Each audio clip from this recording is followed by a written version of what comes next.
오늘의 말씀은 열왕기상 9장 1절부터 9절까지 말씀입니다.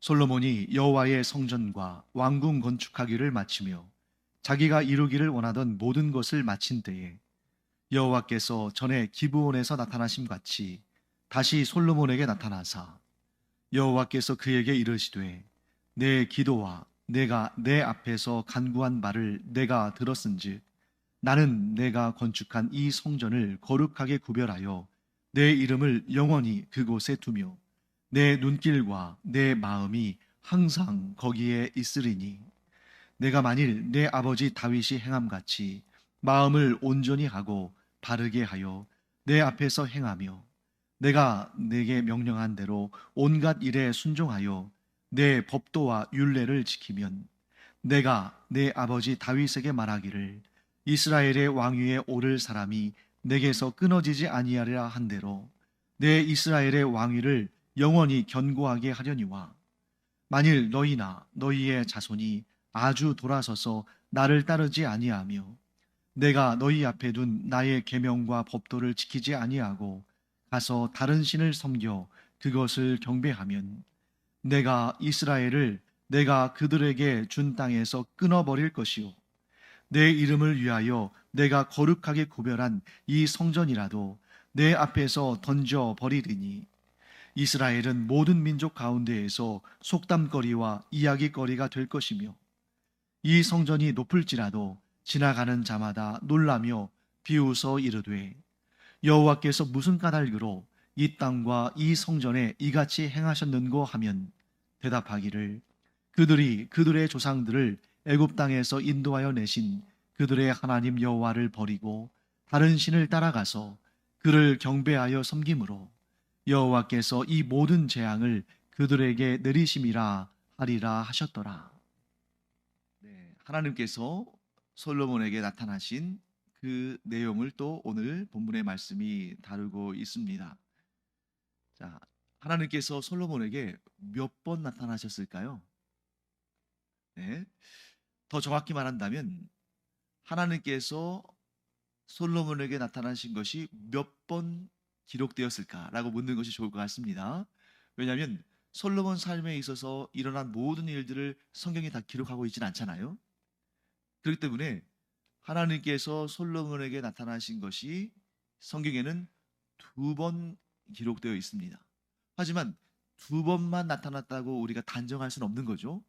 그래서 하나님께서 솔로몬에게 나타나신 일이 성경에 2번 기록되어 있습니다. 자, 첫 번째는 언제일까요? 오늘 본문에도 나오는 것처럼 2절 말씀 보시면 여호와께서 전에 기브온에서 나타나심 같이, 자, 한 번은 기브온에서 나타나셨고 또 한 번은 예루살렘에서 나타나신 것입니다. 하나님께서 기브온에서 솔로몬에게 나타나신 때는 솔로몬이 왕이 된 지 얼마 안 됐을 그 초창기입니다. 그러면 왜 예루살렘이 아니고 기브온일까요? 그때는 솔로몬이 1,000번째, 즉 1,000날 동안 여호와 하나님께 제사를 드리는 것이 아니라 1,000마리의 가축을 하나님께 바쳐서 제사를 드리는 1,000번제를 하는데 그 당시에는 성전을 아직 짓기 전이잖아요. 그래서 그만한 공간이 없기 때문에 그 당시에 성막이 있었던 기브온에 가서 하나님께 1,000번제를 드렸습니다.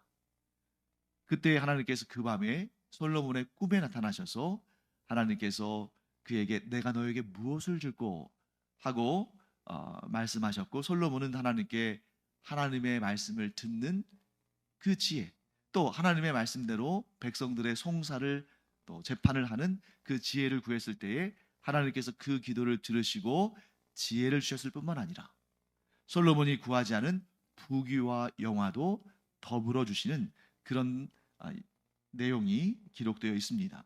자, 그리고 오늘 이 본문은 예루살렘의 성전도 완공해서 하나님께 봉헌하고 또 예루살렘의 솔로몬이 13년에 걸쳐서 성전뿐만 아니라 이번에는 왕궁도 지은 다음에 이제 모든 그 대규모의 건축 사역을 마무리한 다음에 하나님께서 솔로몬에게 또 나타나신 것입니다.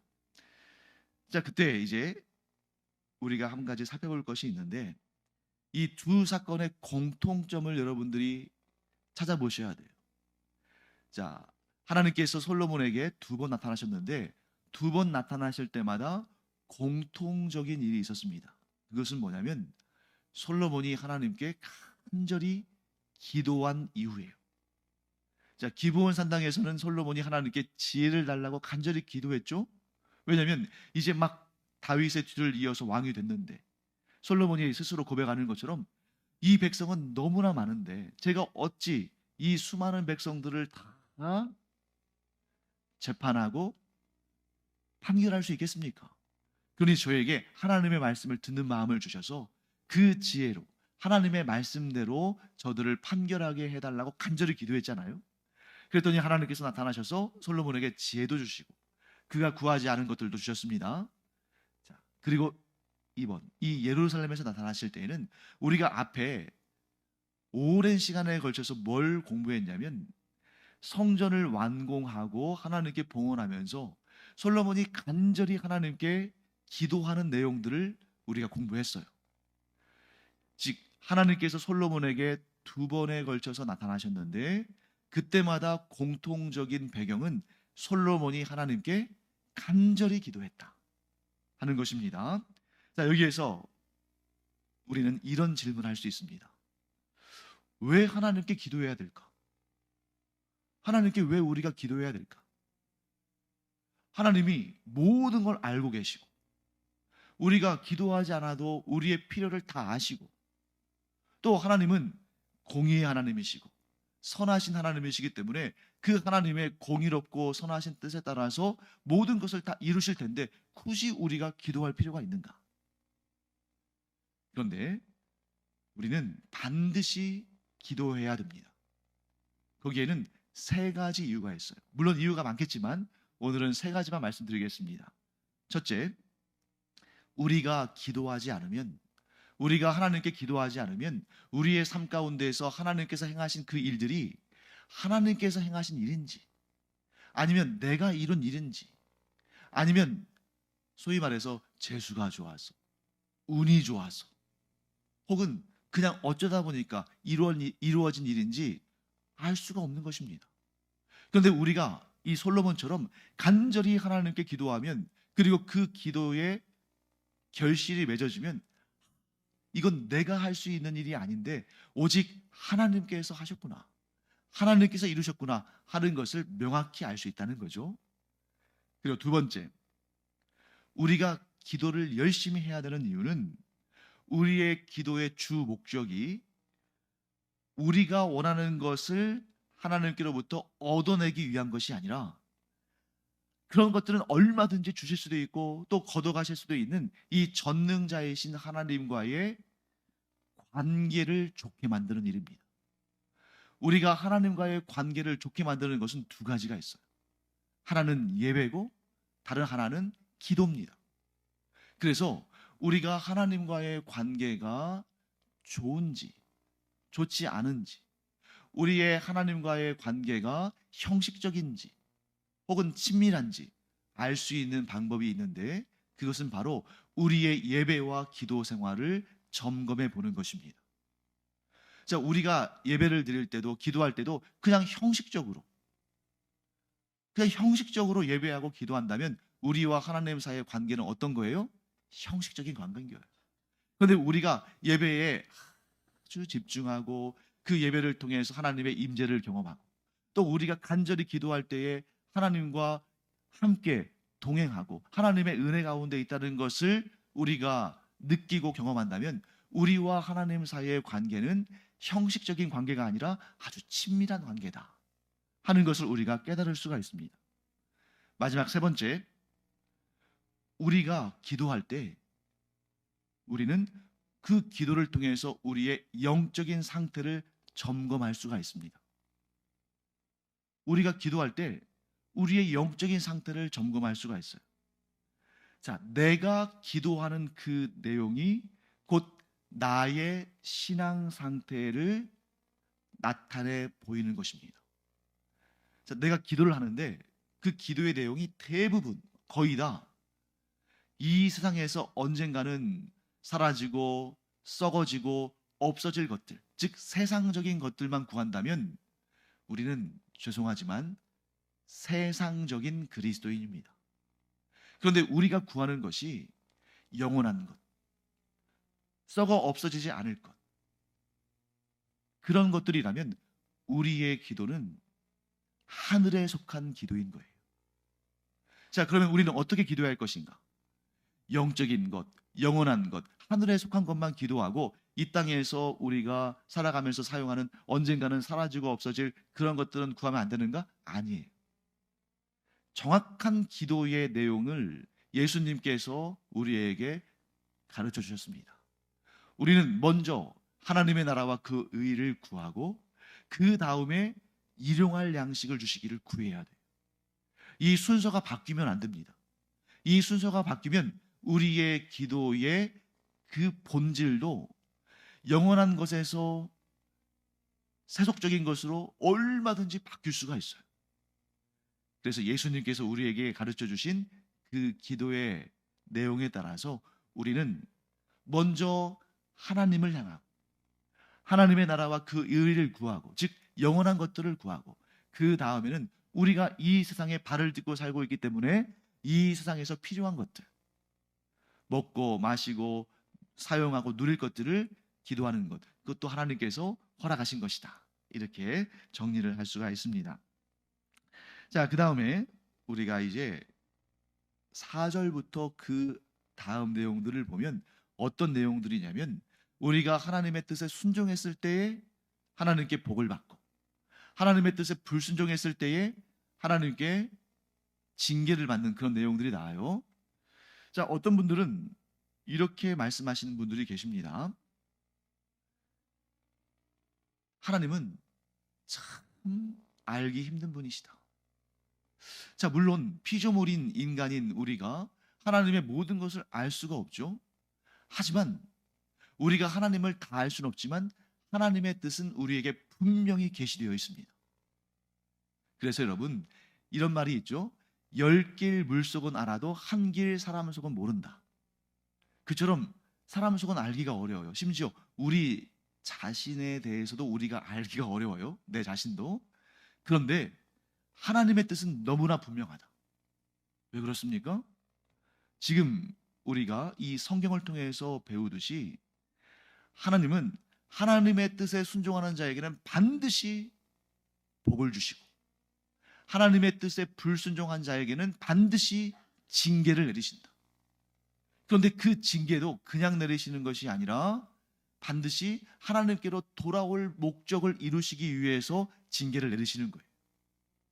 그래서 우리가 죄 가운데 있을 때 하나님 앞에서 회개하면 그 회개는 반드시 회복으로 이어진다. 즉 회개는 회복으로 이어지는 것이 하나님의 뜻이다. 다시 한번 정리하겠습니다.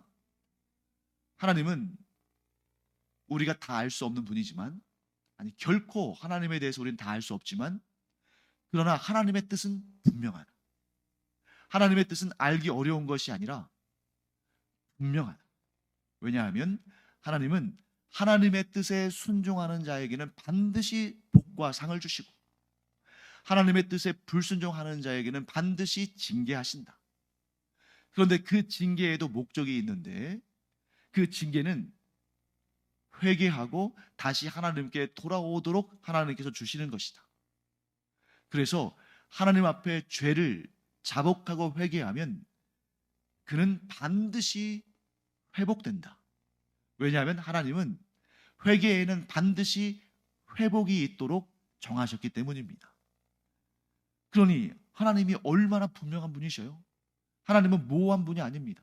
사람들은 모호하죠. 어떤 때는 이렇게 행했으면 좋아하다가 똑같이 했는데 어떤 때는 싫어하고, 어떤 때는 그 말 잘 들어주면 거기 고마워하다가 또 어떤 때는 그런 사람을 또 무시하고 또 하찮게 여기기도 하고 멸시하기도 하고. 그러니까 사람 속은 우리도 우리 자신을 모를 정도로 복잡하지만 하나님은 분명하시다 하는 것을 우리가 깨닫기를 바랍니다. 그러면 우리에게 어떤 유익이 있는가? 우리가 안심할 수 있어요. 왜? 우리가 사람 사이의 관계에서 긴장감이 흐르고 또 좀 좀 두려움도 있고 그 관계를 맺는 데 있어서 좀 꺼려하고 하는 이유가 뭐냐면 사람 속을 알 수 없기 때문입니다.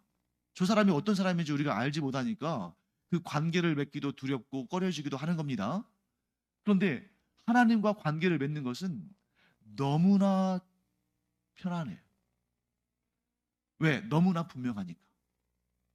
하나님의 뜻에 순종하는 자에게는 반드시 상과 복을 주시고 하나님의 뜻에 불순종하면 하나님께서 반드시 징계하시고 그런데 그 징계는 미워서 내리시는 징계가 아니라 회개하고 다시 돌아와서 하나님과의 좋은 관계를 회복하도록 하시는 하나님의 뜻이니까. 그래서 여러분과 제가 하나님과 관계를 맺을 때 사람들 사이의 관계 때문에 하나님과의 관계도 좀 꺼려지거나 두려워지거나 하는 것이 아니라 하나님의 그 분명하심, 하나님의 뜻의 그 분명하심을 알므로 말미암아 우리가 하나님을 더 편하게 만나고 하나님과의 관계가 더 좋고 기쁘고 즐겁고 행복하고 그러면서 하나님의 뜻에 불순종하던 나의 모습을 회개하고 계속해서 더욱더 하나님께 순종하는 길로 나아가는 그런 우리가 되기를 간절히 축원합니다. 기도하겠습니다. 하나님 감사합니다. 하나님의 뜻이 이렇게 분명하시기 때문에 저희가 혼란스럽지 않고 긴장하지 않고 두려워하지 않고 하나님께로 나아갈 수 있습니다. 저희가 하나님께 불순종한 부분이 있다면 회개하고 하나님과의 관계를 회복시켜 주시는 그 은혜를 누리게 하여 주시옵소서. 그리고 이제부터는 점점 더 하나님과의 관계를 더 순종함으로 그 관계를 더 좋게 만드는 저희가 되게 하여 주시옵소서. 감사드리며 예수님의 이름으로 축복하며 기도합니다. 아멘.